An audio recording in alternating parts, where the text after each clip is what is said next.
get to it. Thanks, everybody. Welcome everybody to this month's research webinar.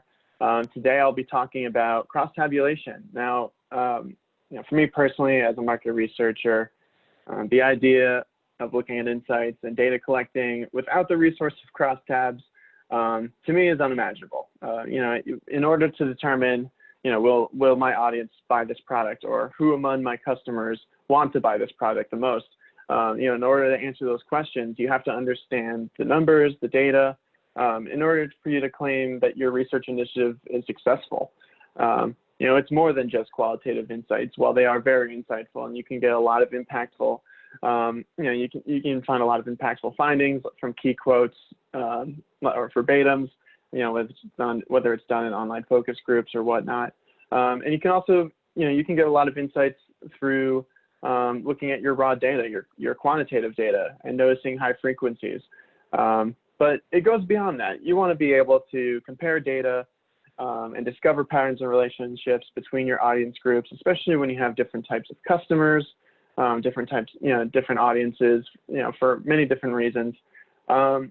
So, you do want to consider all those different customer types, and raw data won't be able to do that for you. It takes a lot of time. And it can even be a little daunting and misleading. So crosstabs is here to help. So let's get into it. So what I'm going to do today is just give a brief summary about the overview of crosstabs, just a comprehensive breakdown of what they are exactly, where and how it could all be applied. They're all applied. It's used in so many different, it can be used on so many different question types and surveys, and is applied by various companies across so many different industries. So I'll provide you with some of the key examples. I'll also lay out for you, the advantages and the benefits of crosstabs, both in the findings that you provide to your team, as well as just like you as an overall researcher, you're just going to improve. Like anything, like anything, repetition will help you as a researcher get to understand, or help you understand what questions that you're looking for. And how to manifest that in data mining and segmentating. But I'll also get to show you how to set up an example within our QuestionPro platform, and give you a little bit more breakdown on the analysis and the reporting, a brief overview of setting up crosstabs specifically, but also other key measures that can help you tell the story about your findings that QuestionPro offers. And then lastly, we'll just cover upcoming enhancements, and then we'll conclude just with the overall best practices. So typically, why is it so important?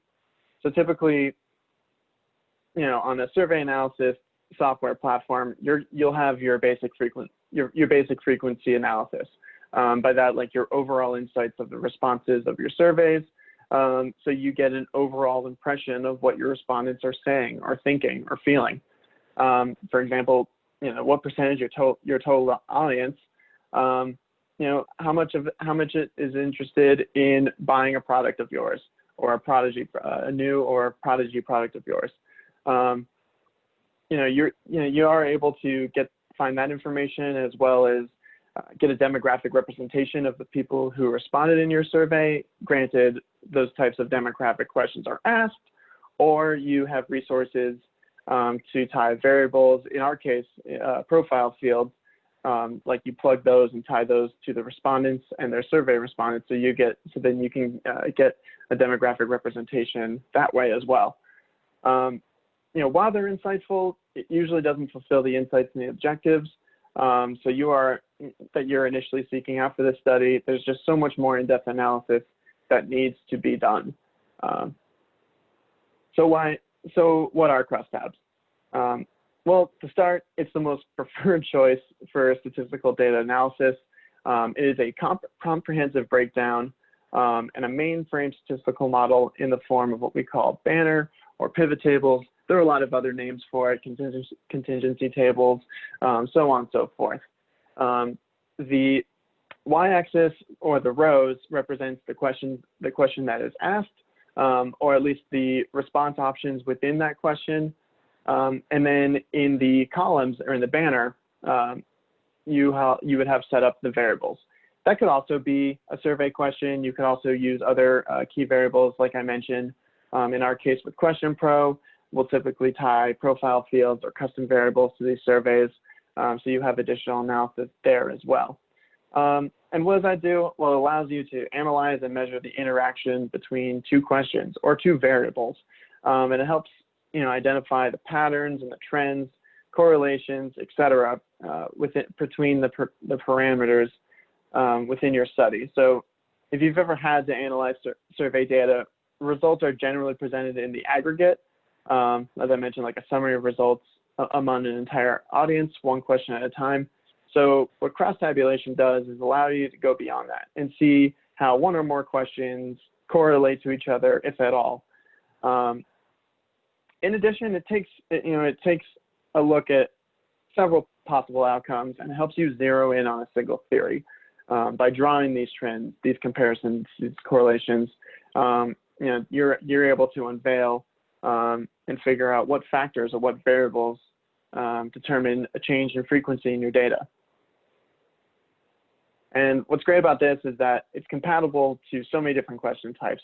Obviously, you have your standard multiple choice, your matrix questions, your drop down, your rating, and your Likert scale.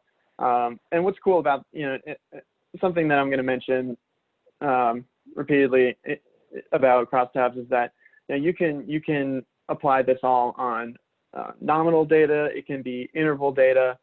It can be ratio data. It can be ordinal. Like you can quantify numeric answers as well. Granted that they were laid out and displayed as closed-ended questions, not as open-ended. Of course, you can do open-ended coding for that, but that's a lot of extra work. So in addition to all these question types, no matter how you set up the question in the survey, you're able to break down and do analysis all the same for these question types. And that even goes further. Like if you wanted to segment customer satisfaction, you can do that with NPS. And you can even run advanced analytics and then compare numbers across your different audiences through MaxDiff as well. So it's a very versatile. It is, as I mentioned, is the preferred choice for statistical data analysis, and it can be applied almost nearly everywhere, at least from a quantitative standpoint. So, what are the variables that you want to take into consideration, or what do you want to apply? So typically, typically variables are broken out in demographics. Like for example, you can look at age breaks or age ranges. Does a product or a service appeal to a younger audience or an older audience? Is there even polarization? Or does it appear that your product is more dependent on age than you thought? And you can say the same thing about gender, income, location.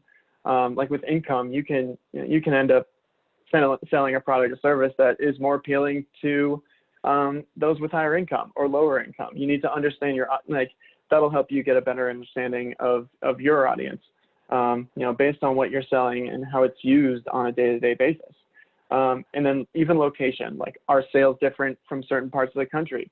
Why would that be exactly? What are the theories behind that? So like in a case like that, where something like that could be discovered, now there's opportunity to probe those geo-specific markets and determine where why there are barriers there.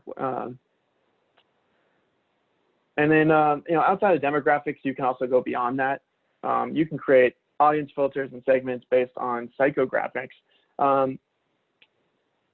Unlike demographics, psychographics really focuses on like the activities, the attitudes, the personal values that make your customers. Like, what are their political stances? What kind of activities does your audience partake in?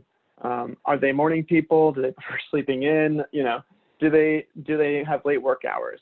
Are there overarching themes or commonalities in the lifestyles of your core consumer group or groups? And then thirdly, you can apply crosstabs on just general purchase behaviors. Examples of that, like, do your customers purchase more online versus in store? What does the data look like between those two types of audiences? Does your audience do a combination of online and in store? Or are they more loyal to one method? And especially now, I think what's so important about general purchase behaviors now is that, because of the times that we live in with self-quarantine, attitudes and behaviors, those are all going to change. Not just temporarily, but it could also be for good. Like customers now can be exposed to new brands, new products, new ways of purchasing products, and then find out that these new ways are just better suited for their life, both now and in the future, regardless of what it is that happens. So it's especially vital when you're running like longitudinal or tracking studies as well. And then here are some examples of how they're done across an array of industries. At this point, it goes without saying, but it's obviously used heavily among market researchers or product researchers or customer satisfaction managers. Like CSAT managers can send out satisfaction or feedback surveys, through the use of metadata, through the use of demographics. They're able to provide actionable data to improve products and help, guide the focus of different marketing campaigns. Or, in order to, for customers, they can improve like a region or a department if it was geospecific or anything like that. It's also very commonly used among school administrators. School administrators can send out like course or instructor evaluation surveys to students. And then what they're able to do is cross-tabulate by subjects, time of class, and other factors. And then they can unveil any weaknesses or setbacks in order to improve like educational experiences for students at their schools. And it's also popular among HR directors and managers. Typically, like you can send out employee engagement or employee satisfaction surveys or even exit interview surveys to prospect employees. And just as ways to identify areas of conflict in certain departments or in job roles. Anytime where you're looking at big data, anytime you need to break down different variables, across any industry that needs that, crosstabs will be useful for them. But these are sort of just the core examples, or some, just like these are the most common industries in which crosstabs are applied. So what are the advantages? Well, as I mentioned before, it helps you map out the correlations between variables. Like for example, you're able to determine this younger audience is more interested in this product than our older audience is. And then secondly, it's applicable to any type of data, nominal, ordinal, interval, or ratio. And thirdly, and I think this might be the most important, is that it's simple. It's easy to understand, it's easy to interpret, and you avoid confusion that you would have experienced when you review the raw data. Especially since raw data is not arranged in orderly matter, it cannot be fully understood or fully interpreted. And the thing is too about it is like there's no advanced statistical degree needed to interpret this data. What crosstabs do is they provide you definitive insights. So instead of saying, it seems like a lot of customers are interested in buying this product, it can say up front, 75% of your customers are open to buying this product. So not only is it quantifiable, but it's also relative and it's also comparable and useful to for any type of presentation. And as a result, you're going to get actionable results for business decision makers. And then the last advantage is that it helps deliver clean data that can be used to improve decisions throughout the organization. So to sort of tie back into that, you're going to be able to improve grouping and segmenting your audience, and then further delve into the data. Whether through filters or through custom variables, like all things, it's repetition. Your data-minded instincts will only improve. You only become more familiar with what business questions or what research questions you're going to want to ask. Not just before creating the survey, but also when you're analyzing the data and you're seeing what your audience has said. So we'll go into the setting up. So a lot of this will focus more on QuestionPro specifically. So cross-tabulation versus banner and pivot tables. So you're going to hear these a lot. A lot of them, there's so much overlap between the two. Within our platform, so to differentiate crosstabs from banner or pivot tables, cross-tabulation is if you're measuring the interaction between two or more questions or variables. And what this will do is help unveil for you interesting patterns, trends, and any probabilities when you're doing analysis, whereas with banner and pivot tables, you're able to visualize where response data or segmented audience data falls relative to a single question. So what it really does more is provide you with a new perspective about the data by filtering down and seeing trends on an audience, and where does that data all fall relative to your total audience. So crosstabs is typically done to break out mutually exclusive audiences, whereas banner and pivot tables aren't so much in that kind of way. So the first step, you want to set up your table, and what this will allow you to do when you're setting up your crosstabs is that it'll allow you, your data will be relative to a single question, and you'll be able to see how respondents from each of these criteria, answered, or responded in terms from a frequency standpoint.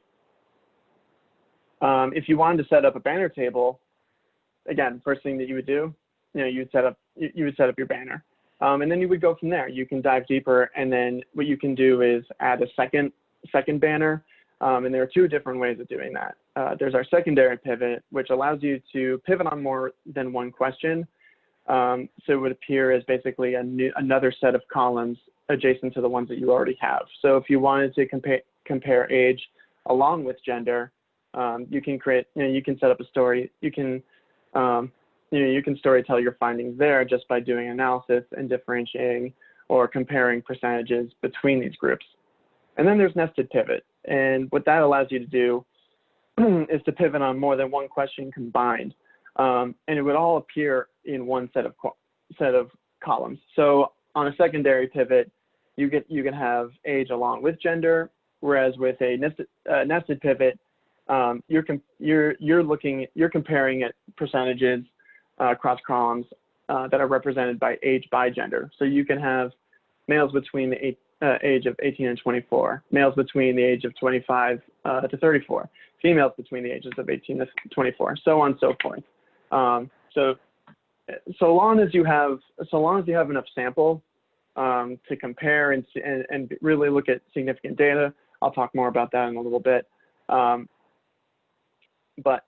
so long as you have sample and representation, you can keep diving further and further and looking at specific audience filters and seeing where they lie mutually exclusive to others.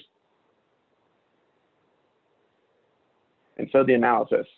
Now I realized when I put this together, I could talk about Chisquare testing and Fisher's exact test in an entirely new webinar. I can talk about this, and discuss the advanced analytics and the metrics that are involved. So, it would take me a really long time, to want to talk about these.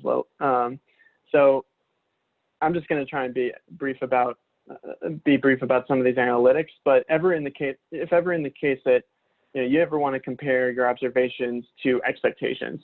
So say going into a study, you had certain expectations about how the data would unfold, and then you collect data and you realize that there were some certain things that don't align with the expectations, that then you would be able to use Chisquare testing and Fisher's exact test.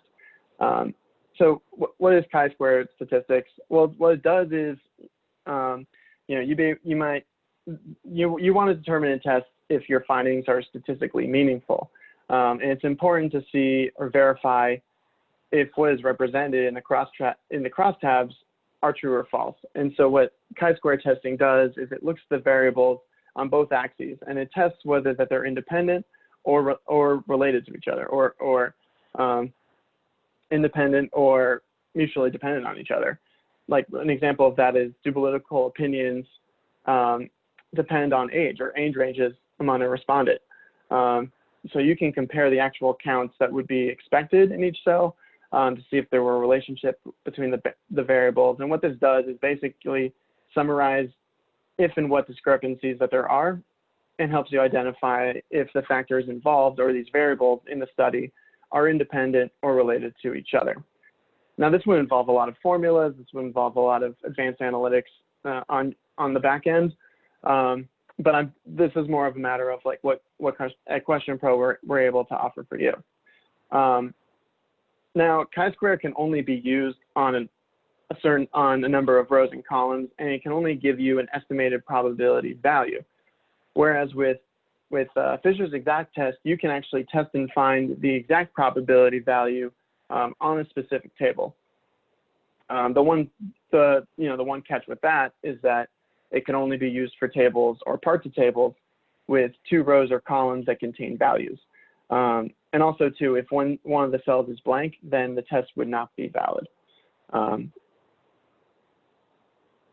So I'm going to talk more about p-value and then columns proportion test. So what is the p-value? Well, it helps you determine the significance of your results.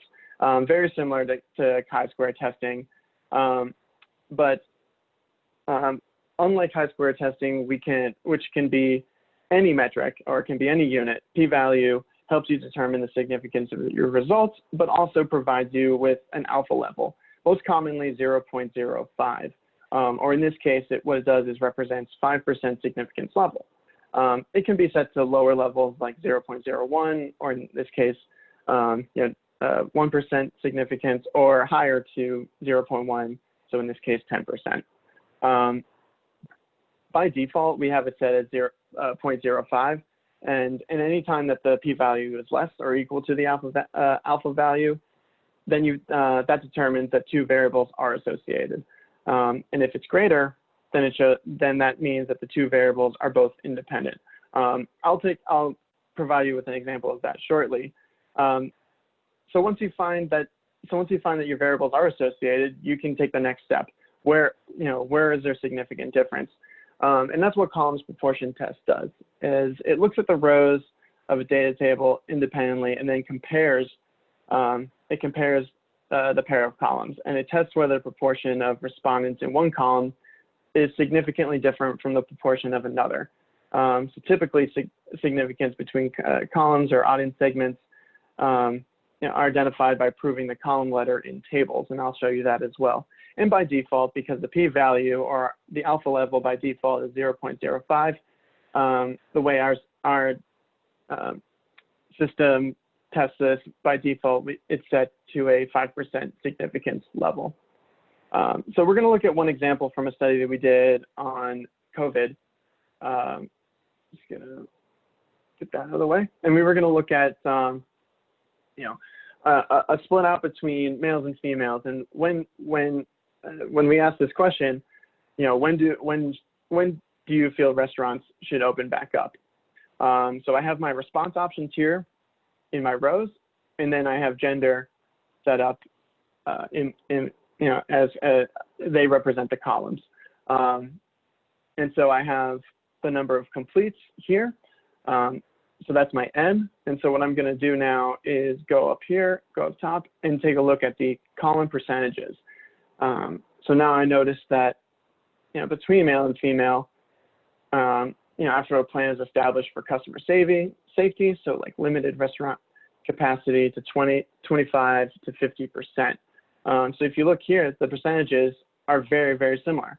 So there's not much of a relationship between gender and their willingness to attend a restaurant if they were to set limited capacity rules. Whereas with these rows, so like only when customers can attend at full capacity, or not until there's no longer new cases for coronavirus, you'll start to see some change or differences between the 2 columns. While the frequency isn't as high, there is somewhat of a difference.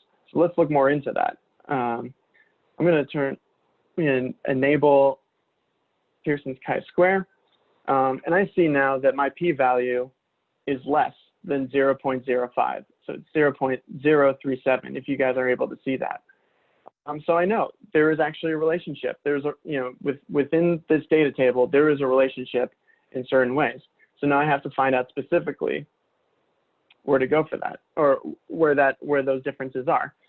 So if I enable column proportion test, now I'll be able to see a relationship.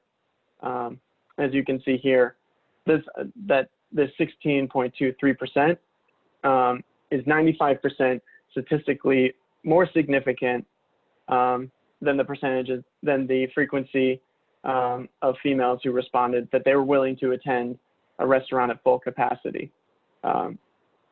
Whereas in this case, not until there are no longer new cases of coronavirus, females are more likely to be more likely to respond saying that they don't want to go to a restaurant until there are no longer new cases.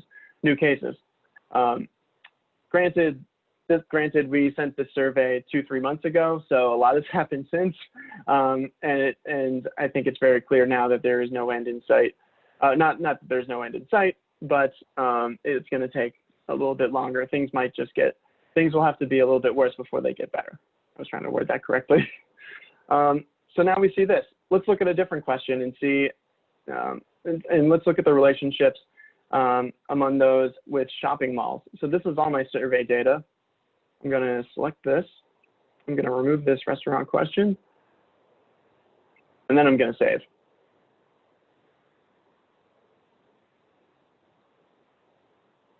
So everything else that I have set up is in place. And so I'm going to look at my p-value and notice that the p-value is 0.1, which is higher than the alpha level of 0.05. So now if I see here, if I were to compare data, while there are discrepancies, it's not significant enough, at least when you're testing at 95%. So now we have determined that gender is not as much of a variable when it comes to how shoppers feel, or how customers feel going to shopping malls versus when going out to restaurants.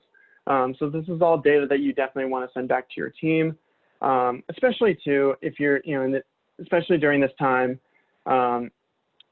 when with so many different factors involved. Now that we're living in self-quarantine, and because of all the news that comes up on a day-to-day basis, you have to take in so many different factors.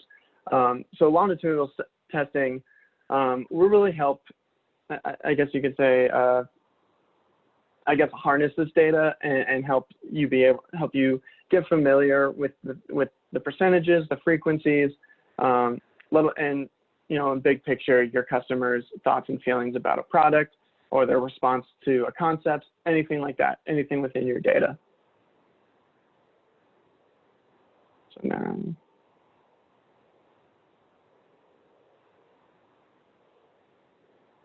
And so some upcoming enhancements. I had an opportunity to show you a new feature. So this is actually a new interface that we have just added to the platform, this collapsible setup. So prior to that, there was basically a very tedious method of being able to select multiple rows. There was no option for us to select all the questions within our rows and our columns at once. And also the navigation and the setup on the page sort of took up too much space, and it gave us limited visibility to be able to look at our results, which is most important. So this is an example of what I was talking about here. We're able to provide collapsible setup, so we have space, enhanced readability, and the settings are all in the same spot, so users won't have to look for it. And we've also divided setup between our rows and our columns, as well as our filters. If ever you need to break down, if you don't want to set up secondary pivots, instead you just want to have them filter among a specific audience, you can do that as well. So just to close it off, cross-tabulation is, when it comes to quantitative data, it is certainly it's certainly the best option. It's definitely the most preferred choice you have when it comes to statistical analysis. So as far as best practices go, make sure that you're only using closed-ended question types. and that, the easier the setup of the question, the easier it will be to analyze your data. Also, keep questions and answer options simple.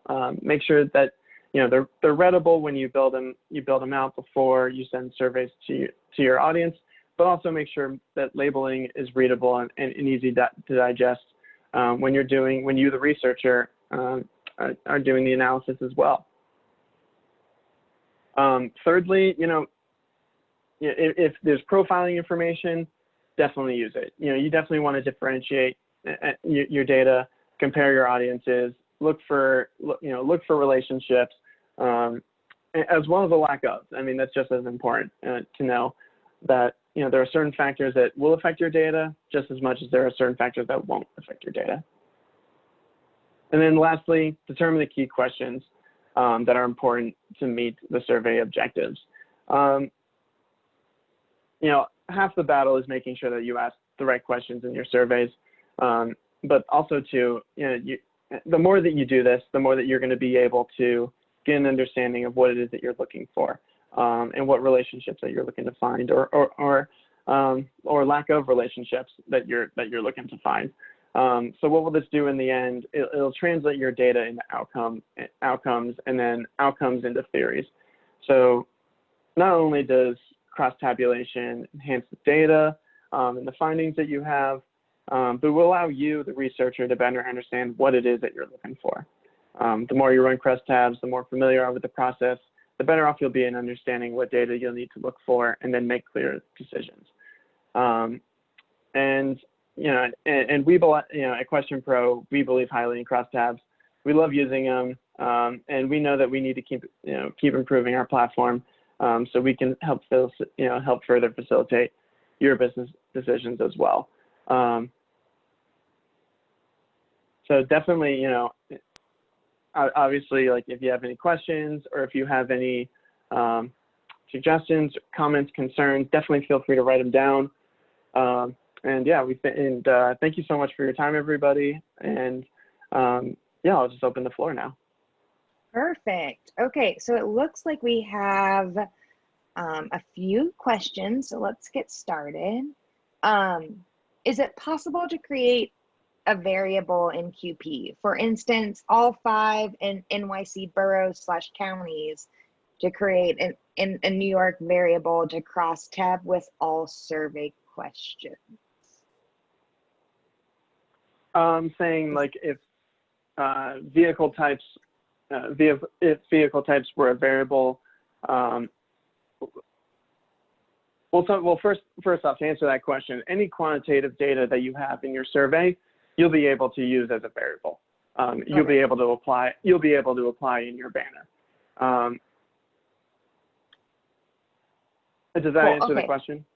I think so. If not, we will. I'm putting together Q&A. So for our follow-up blog post, so then we can answer them in more detail. Gotcha. Because I'm not sure I know how to interpret all the questions properly. Oh, gotcha. Yeah, and I do apologize. I do apologize if I do hear questions wrong and don't give you the answer that you need now, but I will certainly, make sure to include all that in the QA sheet. Yeah. What is the best data analysis method for a mixed methods exploratory research design? For a mixed method exploratory research design? Yes, what's the best data analysis? I guess I'm not sure. That's a really good question. I'll have to follow up on that. Okay. Here we go. Are there any plans to add a bottom 2/3 or a top 2/3 to answer options? Yes, certainly. That's actually, I'm really glad that you asked that. So just like with single select or multi-select questions, we're able to apply crosstabs to scaled questions. By default, the one difference between scaled questions when it comes to analysis and then your standard multi-select or single select questions is that all the attributes within your scale are going to be broken out into their own tables. But the one problem with that is that you'll get a summary of all your data across the different response options, whether you're doing like an ordinal scale or an attitudinal scale, anything like that. But you won't be, you want to be able to merge positive responses or negative responses or neutral responses, anything like that, certainly. So yes, we have, we are pushing a product feature also known as summary tables, and that will basically provide you with one whole table of like a top two box, like likability or appeal, clarity, satisfaction, you name it. Yes. Okay, so I think that answers another one of our questions on, we now have top two boxes analysis is now possible, or is it in? Currently the only way you're able to break that out is just among your total frequency. So we currently don't have that set in place for crosstabs. Okay. If you do create audience filters, yeah, like we can provide that for you right now. It would require more workaround than just directly applying crosstabs. But that is something that we definitely want to add as well. It's not in development, but it is, it has been addressed. Okay. Can you change the order of items in the columns? Can you change the order of items? As of right now, we currently cannot.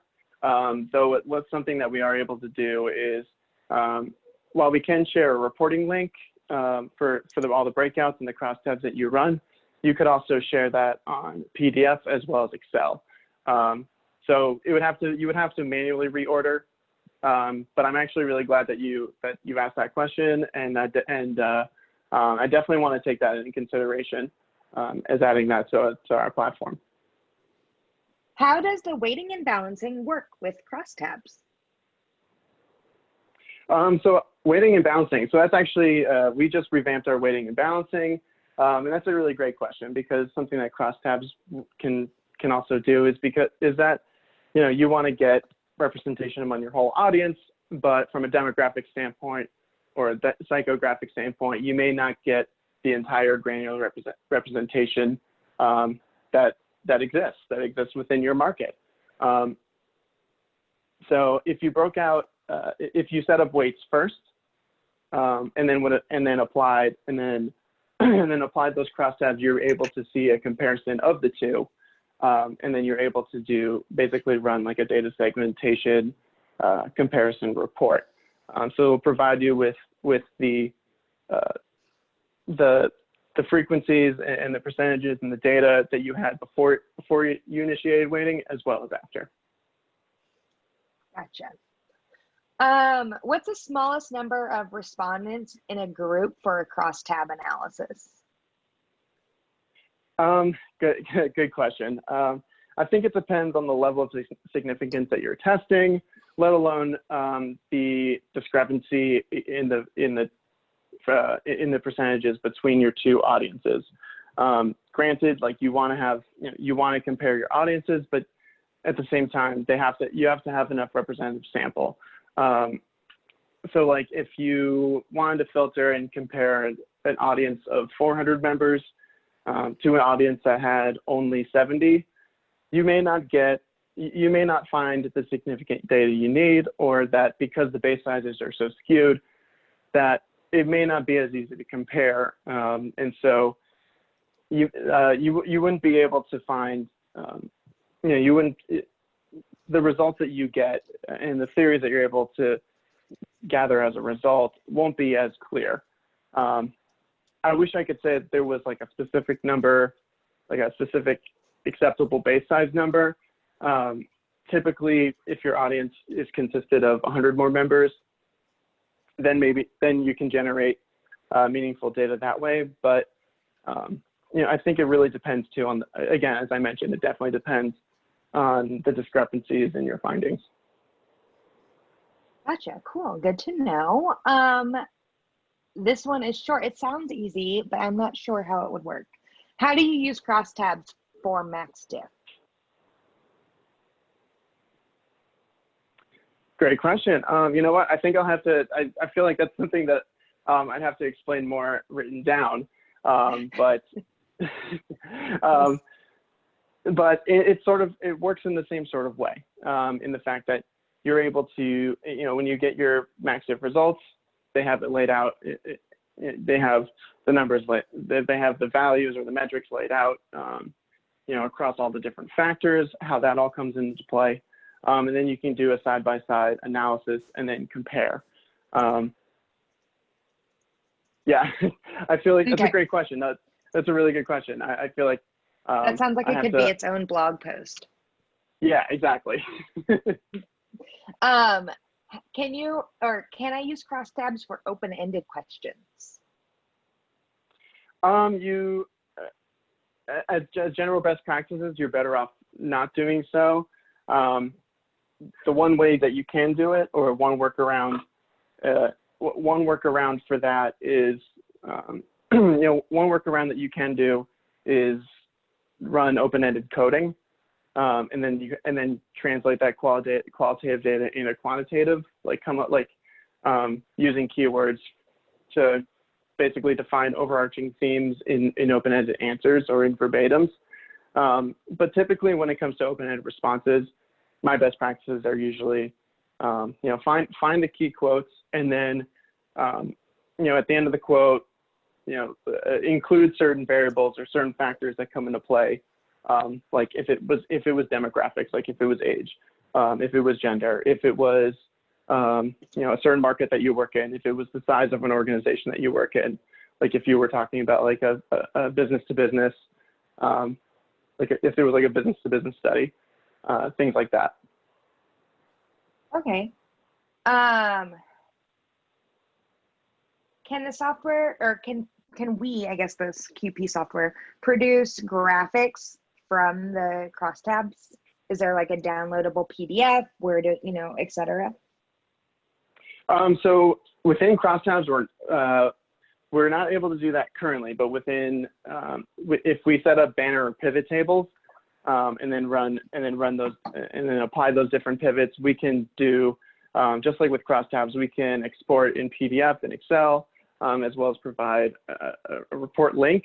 But those will, if you run the banners, and if you run a banner or pivot table, then yes, you can get your frequencies, your percentages, as well as charts, so that to illustrate those findings.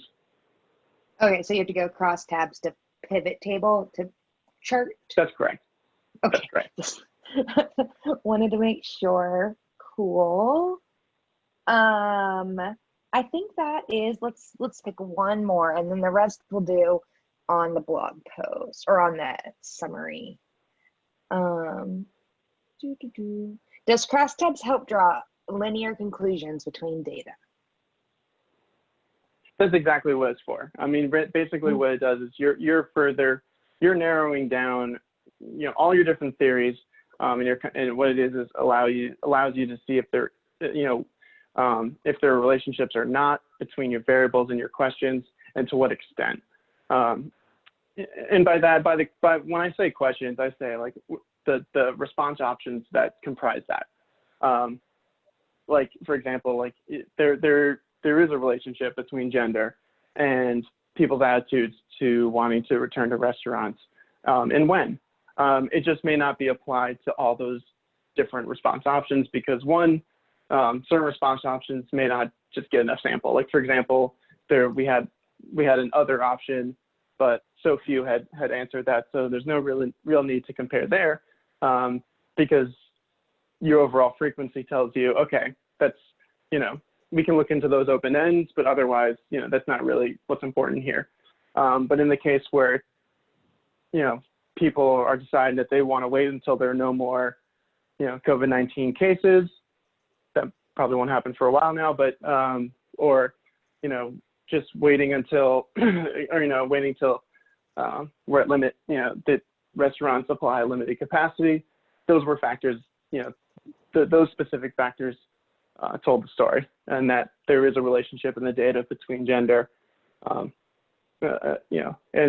and those attitudes, and going back to restaurants.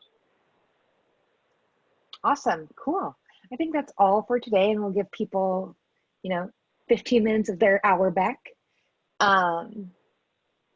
So thank you everyone for joining. We really appreciate it. And if your question didn't get answered or it needs a little bit more details, we'll be, for every webinar, we spin up a webinar, like a post-webinar landing page where we answer all of these questions, and those will be available in a couple of days. It takes us a couple of days to build the website. So thank you all for coming. We really appreciate it. Thank you, John. We always appreciate your insights, and follow us on Facebook, Twitter, or LinkedIn to see when our next webinars are coming up. Thank you. Thanks, Crystal. Yeah. Thanks again, everyone. Yeah, we hope to see you, and we hope to see you next month. So next month, I will actually be talking about dive more into advanced analytics, max diff, and conjoint analysis. So I'll be talking a lot about what's the difference between the two, and how will each enhance your findings. And what's cool about this is because, talking about correlations and variables today, this goes even further. So it involves a lot of analytics based on multiple variables. So it'll only get more complex from here. Woohoo! I'm sure it's going to be riveting. Have an awesome day, you guys. We appreciate everyone coming. Thanks, everybody.